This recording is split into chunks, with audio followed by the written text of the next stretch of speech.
आज के वीडियो में मैं इस टॉपिक के सारे कॉन्सेप्ट क्लियर कर दूंगा और सारे के सारे PYQ भी कवर करा दूंगा ताकि आपको 10 जगह परेशान होने की ज़रूरत ना हो। और लास्ट में इसी टॉपिक के आपको MCQs भी दूंगा। तो ये वीडियो आपका वन शॉट वीडियो होगा जो आपकी तैयारी को पूरा कर देगा। तो दोस्तों, आज के लेक्चर में हम हेल का फॉर्मेशन, स्नो का फॉर्मेशन देखने वाले हैं। फिर हेल और स्नो में क्या डिफरेंसेस होते हैं, ये किस टाइप के क्लाउड्स में फॉर्म होते हैं और किन जगहों पर इनका प्रेसिपिटेशन ज़्यादा होता है कवर करेंगे, और इनसे जुड़े हुए PYQs और लास्ट में कुछ MCQs को कवर। ये हमारा स्नो है और ये हमारा हेल।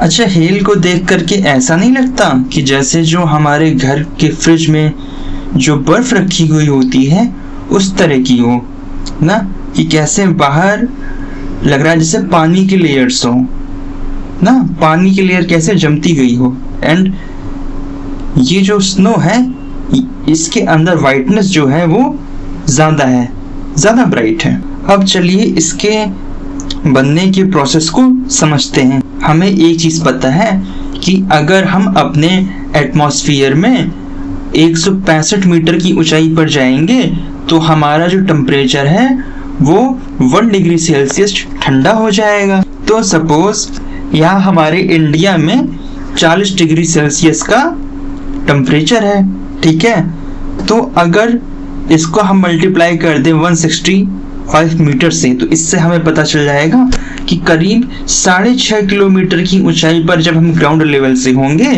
तो वहाँ पर जो टेम्परेचर होगा एटमॉस्फेयर का वो 0 डिग्री सेल्सियस हो जाएगा। तो मतलब अगर ये 6.5 किलोमीटर की हाइट है तो यहाँ का टेम्परेचर 0 डिग्री सेल्सियस हो गया है, यानी हम यहाँ पर फ्रीजिंग पॉइंट तक पहुँच गए हैं। तो इसका मतलब ये होगा कि और कहीं नीचे हमारा जो टेम्परेचर होगा वो कूल होकर हमारा ड्यू पॉइंट तक पहुंच गया था। अच्छा, ड्यू पॉइंट की खासियत ये होती है कि जब हमारा टेम्परेचर ड्यू पॉइंट तक आता है तो जितने हमारे वाटर के वेपर्स होंगे वो हमारे लिक्विड में कन्वर्ट होने लगेंगे।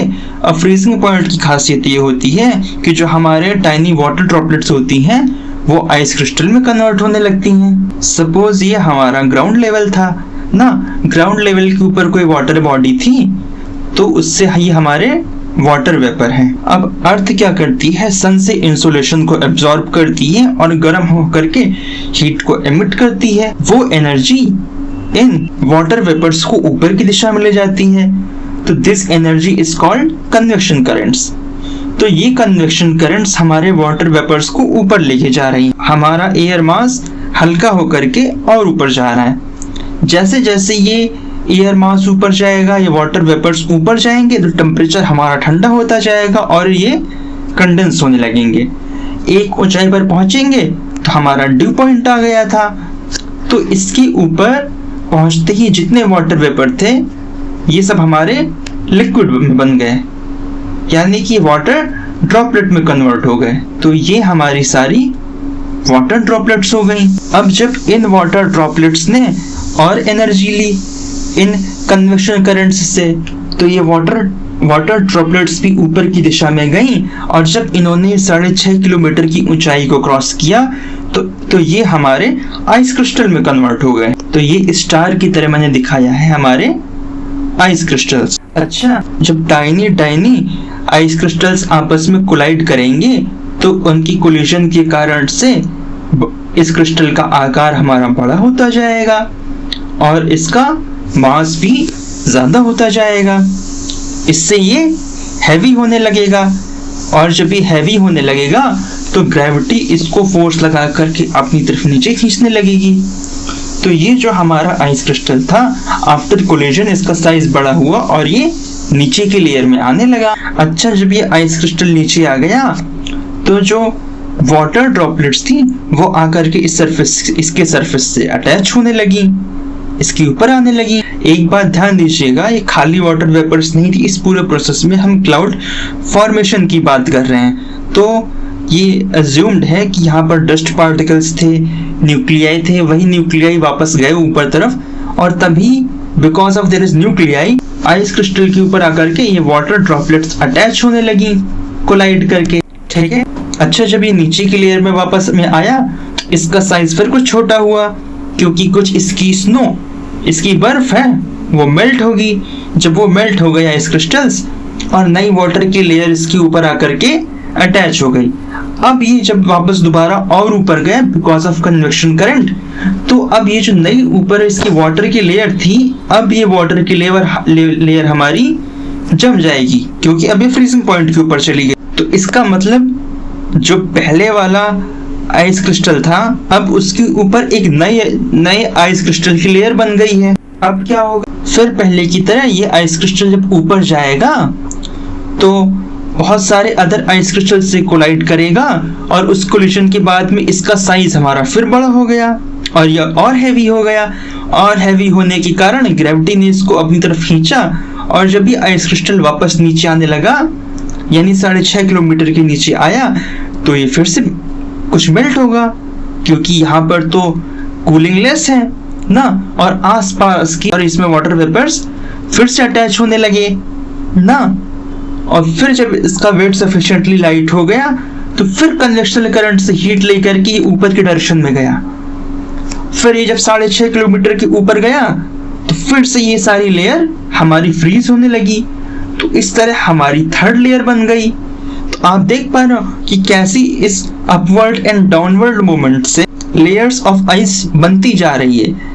तो ये होता है हमारा हेल। तो हमें समझ में आया कि हेल हमेशा लेयर्ड आइस की फॉर्म में होती है, बट जो हमारी स्नो होती है उसमें लेयर्स नहीं होती हैं। अच्छा, तो इस पूरे प्रोसेस से हमने एक चीज ऑब्जर्व की कि अगर हमारा ये लेयर का फॉर्मेशन होना है ना, तो ये अपवर्ड एंड डाउनवर्ड मूवमेंट होना जरूरी है, ठीक है। कि कैसे आइस क्रिस्टल है, आइस क्रिस्टल नीचे आकर के कैसे वाटर ड्रॉपलेट्स उसके ऊपर अटैच हो रही हैं, कंडेंस हो रही हैं, फिर ऊपर जाकर के कूल हो रही हैं, फ्रीज हो रही हैं ना। तो ये डिस्टिंक्ट लेयर्स का होना जरूरी है। अच्छा, आप इस चित्र को देख सकते हैं, तो ये हमारा हाई लेवल है, ये हमारा करीब 6-6.5 किलोमीटर का है, ठीक है। तो इसका मतलब इसके ऊपर आइस क्रिस्टल्स पाए जाएंगे, इस मिड वाले रीजन में हमारी वाटर ड्रॉपलेट्स पाई जाएंगी इस क्लाउड में, और इसके नीचे जो क्लाउड होगा वाटर वेपर का बना होगा। तो यहीं से हम देख पा रहे थे कि कैसे हमारे आइस क्रिस्टल नीचे आ पाए, नीचे आकर के कैसे वाटर ड्रॉपलेट्स इसके ऊपर कंडेंस हो पाई, और फिर ये ऊपर जाकर के फिर से फ्रीज हो पाई। तो ये अपवर्ड डाउनवर्ड मूवमेंट ना सर्किल जैसे चल रहा था, इसी कारण से हिल का फॉर्मेशन हो पाया। अब देखिए, अगर ये हमारा स्ट्रेटस क्लाउड है, क्या इसमें ऐसा पॉसिबल है? तो आंसर इज नो, बिकॉज इसका जो डेवलपमेंट है इसका डेवलपमेंट तो हमारा हॉरिजॉन्टल है। इसका मतलब कि इस क्लाउड की जितनी लेयर्स हैं उसकी डेंसिटी लगभग एक जैसी है ना, उसमें अलग अलग लेयर कैसे आएगी? अच्छा, इससे एक चीज हमने और ऑब्जर्व की कि इसकी हर तरह के क्लाउड में हिल नहीं बनती। क्यूमुलोनिम्बस क्लाउड्स और cumulus clouds are clouds where hail is possible. अब एक फैक्टर हमें और पता चला कि strong convectional currents are required for the formation of hail, क्योंकि उन्हीं से तो ये हेल का साइज बड़ा होता जाता है, लेयर्स बड़ी होती जाती हैं। तो अब आप मुझे कमेंट सेक्शन में बताओ कि ट्रॉपिकल रीजन में ज्यादा हेल होने की प्रोबेबिलिटी है या फिर पोलर रीजन में, पोलर टाइप क्लाइमेट्स में ना। इवन 45 से 50 डिग्री लैटिट्यूड के आगे हम चले जाएंगे, वहां पर हेल के फॉर्मेशन होने की ज्यादा प्रोबेबिलिटी है, या फिर ट्रॉपिकल रीजन्स में होने की हेल के फॉर्मेशन होने की प्रोबेबिलिटी ज्यादा है। अच्छा, स्नो हमारा क्या होता है? जब क्लाउड में यही केवल हमारे आइस क्रिस्टल्स थे, आइस क्रिस्टल्स आपस में कोलाइड करेंगे तो उनका साइज हमारा बहुत बड़ा हो गया। तो ये प्योरली बने होते हैं आइस क्रिस्टल से ना, नो फर्दर लेयरिंग।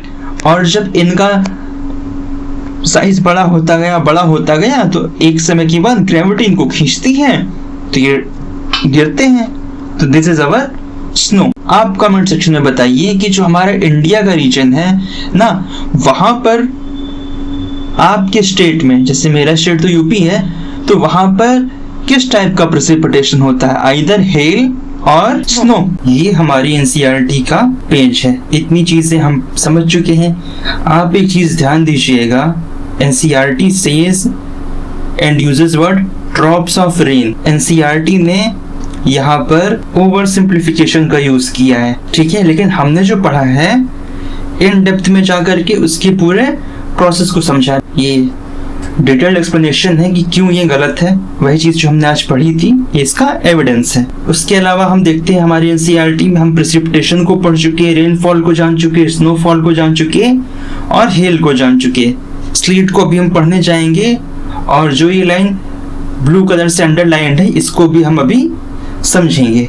रेस्ट चीजें आर कवर्ड। अब सपोज ये हमारा कोई क्लाउड था, उससे हमारा स्नोफॉल हो रहा था।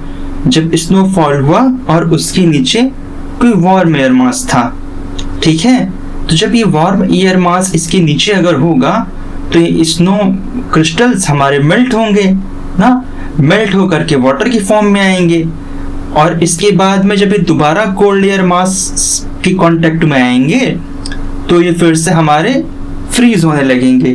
तो इस तरह जिस प्रेसिपिटेशन का फॉर्मेशन होता है दैट इज कॉल्ड स्लीट। अच्छा, हम जानते हैं वार्म एयर मास जो कोल्ड एयर मास के ऊपर है ये हमारी टेम्परेचर इन्वर्जन की कंडीशन है और इसीलिए जो हमारा स्लीट होता है वो अमाउंट में बहुत कम होता है ना, क्योंकि ऐसे टेम्परेचर इन्वर्जन का कंडीशन ही बहुत कम होता है। तो आप इस चित्र में भी देख सकते हैं कि कैसे हम स्लीट का हमारा फॉर्मेशन हुआ।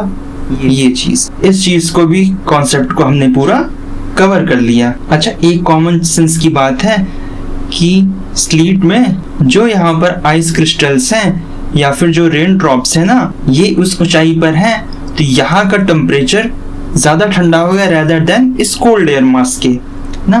तो ये जब नीचे आके पिघले फिर जाके सॉलिडिफाई हुए तो उसके प्रोसेस में हमारा जो आकार होगा वो छोटा हो जाएगा।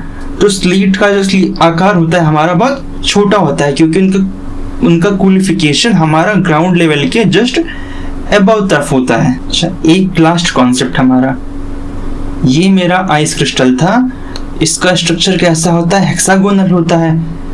तो जिन क्लाउड्स जो आइस से बने हुए क्लाउड्स होते हैं तो वहां पर ऐसे आइस क्रिस्टल्स तैर रहे होते हैं ना, सुपर कूल्ड लिक्विड तैर रहे होते हैं और हमारा स्मॉल वाटर वेपर होते हैं। तो जो हमारे वाटर वेपर होते हैं वो करके अटैच होते हैं हमारे आइस क्रिस्टल्स के ऊपर, ना कि इसके ऊपर, और इससे हमारे आइस क्रिस्टल का साइज बड़ा होता जाता है। तो यही लाइन यहाँ पर एनसीईआरटी में कह रहा था, moisture is released in the form of hexagonal crystals.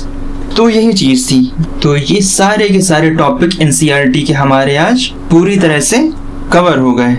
अब चलते हैं हम अपने सारे PYQs की तरफ। ये वाला क्वेश्चन यूपीएससी 2024 का है।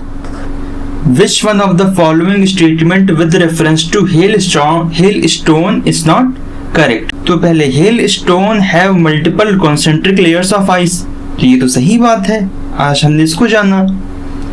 They are associated with dense cumulonimbus clouds। तो ये भी चीज सही थी, इस चीज को भी हमने जाना। Rain that forms in the warmer upper layer solidifies into tiny ice pellets or hailstone in the lower subfreezing layer।